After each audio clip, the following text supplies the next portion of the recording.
Hello everybody. इरादा तो आज भी डायबिटीज़ के बारे में बोलने पे था, मगर डेंगू फीवर ने मेरी तवज्जो अपनी तरफ कर दी। जिस शिद्दत के साथ इस सैलाब और मौसम बरसात के बाद डेंगू के केस रिकॉर्ड में आ रहे हैं, ये वक्त की ज़रूरत है कि अभी इसी वक्त इस पे बात कर ली जाए, किसी का फ़ायदा हो सकता है। नाज़रीन, डेंगू फीवर एक ख़ास किस्म के मच्छर से होता है। ये मच्छर आम मच्छर से साइज़ में थोड़ा सा छोटा होता है, काले गहरे रंग का होता है और आप इसको एक दफ़ा देख लें तो कभी भूल नहीं सकेंगे। इसके जिस्म के ऊपर और टांगे के ऊपर सफ़ेद धारियाँ होती हैं और ये जिसको काटता है 2 से 3 दिन के बाद उसमें बुखार की अलामत आती हैं। ये ज़रूरी नहीं कि जिसको काटे उसको बुखार हो। ये 4 में से एक बंदे के ऊपर ये अपना असर दिखाता है और कोई 20 ऐसे बंदे जिनको डेंगू हो चुका हो, उनमें से सिर्फ एक बंदा सीरियस होता है। बाकी नॉर्मली अपने इस बुखार की मुद्दत पूरी करके सेहतयाब हो जाते हैं। नाज़रीन, आइए इस बुखार की अलामात पे कुछ आपको डिटेल बताएं। सबसे पहली अलामत जो मरीज़ के अंदर ज़ाहिर होती है वो हाई टेम्परेचर होता है और डॉक्टर कभी इसको भूल के मलेरिया, कभी टाइफाइड, कभी कुछ और बना देते हैं, क्योंकि इसकी अलामत मलेरिया से मिलती जुलती बहुत ज़्यादा हैं। डिफरेंस ये है कि ये बुखार किसी सूरत में जाने का नाम नहीं लेता। 104 और 5 का temperature, specially high and severe pain behind the I balls. मरीज़ कहता है कि मेरी आइस बॉल के पीछे बहुत सीवियर पेन है। इसके अलावा मसल पेन और बोन पेन भी बहुत ज़्यादा होता है। किसी दवाई से जाने का नाम नहीं लेता, लेकिन चूँकि एक दफ़ा लेबॉर्ट्री में इसकी डायग्नोसिस हो जाए इस डेंगू फीवर की, तो उसके बाद फिर डॉक्टर आपको सिवाय पैनाडॉल और पैरासिटामोल के कोई और पेन किलर नहीं दे सकता, ना ही देना चाहिए। अपने तौर पे लोग अगर इसको ब्रूफिन या कोई और जॉइंट पेन की दवाई से ठीक करने की कोशिश करते हैं तो इससे नुकसान उठाते हैं। अब नाज़रीन, अगर किसी को ये डायग्नोस हो जाता है तो आगे क्या करना है? पहला पहला स्टेप ये है कि आप किसी मुस्तनद एलोपैथिक डॉक्टर से रजू करें। किसी हकीम या किसी होम्योपैथिक के पास जाके आपने अपना वक्त नहीं ज़ाया करना। इस बीमारी का कोई शाफ़ी और मुस्तनद इलाज तो है नहीं, ना ही कोई एंटीवायरल रिकमेंडेड है। एक ख़ास मुद्दत पूरी करनी होती है और मुस्तनद डॉक्टर उस मुद्दत के दौरान आपकी सुपरविज़न करता है। अहम तरीन सुपरविज़न आपके अंदर वाटर एंड इलेक्ट्रोलाइट बैलेंस को देखना होता है। जिस्म से पानी बहुत ज़्यादा निकल जाता है इस हाई टेम्परेचर में और आपने और आपके डॉक्टर ने रिहाइड्रेशन का ख्याल रखना है। मरीज़ को चाहिए कि वो ज़्यादा से ज़्यादा जूसेस, ख़ास तौर पे पानी में नींबू मिला के दिन में 4 से 5 दफ़ा ले। नाज़रीन, इस बुखार में ख़ास शिकायत प्लेटलेट्स की कमी की होती है, क्योंकि बुनियादी तौर पे ये बुखार खून का बुखार है। ये हेमरेजिक फ़ीवर है, यानी ये खून के अंदर जो मुख्तलिफ़ जसीमें हैं, जो सेल्स हैं, उनमें कमी लाता है, उनको ख़त्म करता है।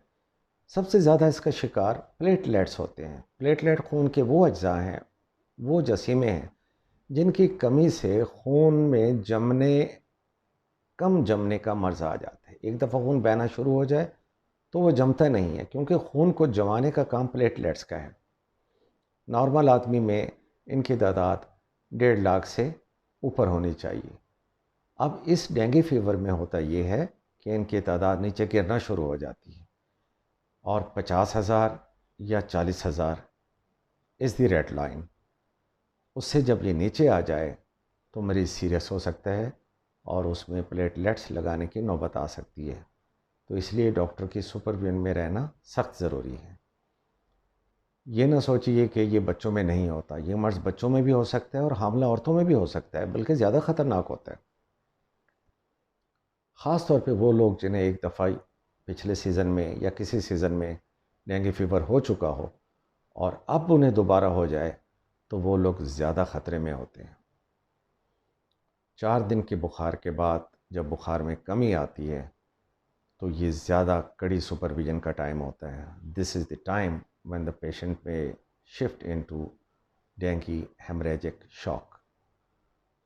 मरीज़ को चाहिए कि अपने नाक और मुंह से खून आने की कोई शिकायत, पेशाब या पखाना में खून आने की कोई शिकायत से अपने डॉक्टर को फ़ौरन आगाह करे और फिर डॉक्टर उसकी सुपरविज़न में जो मुनासिब समझेगा देगा।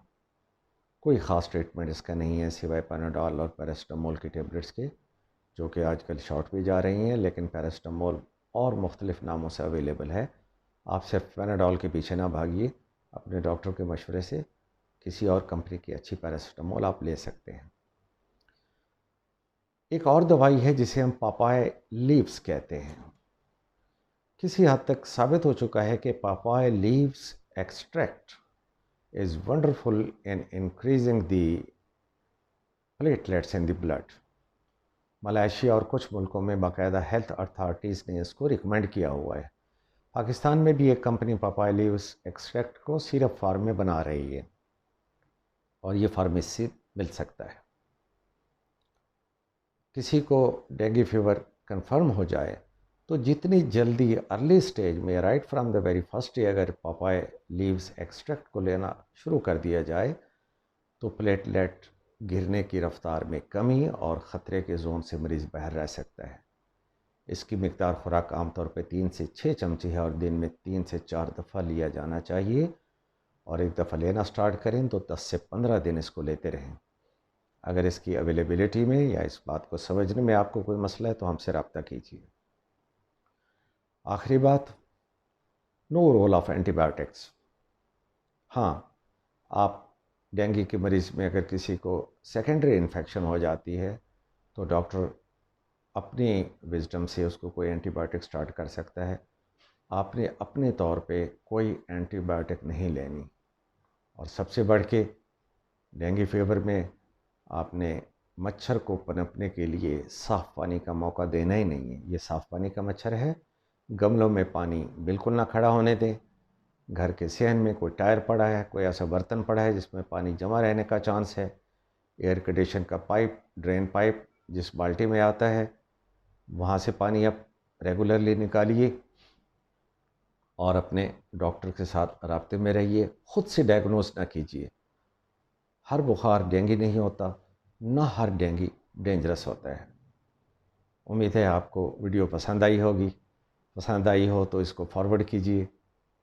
हो सकता है किसी ऐसे इंसान के पास ये इन टाइम पहुंच जाए जिसको फ़ायदा हो जाए।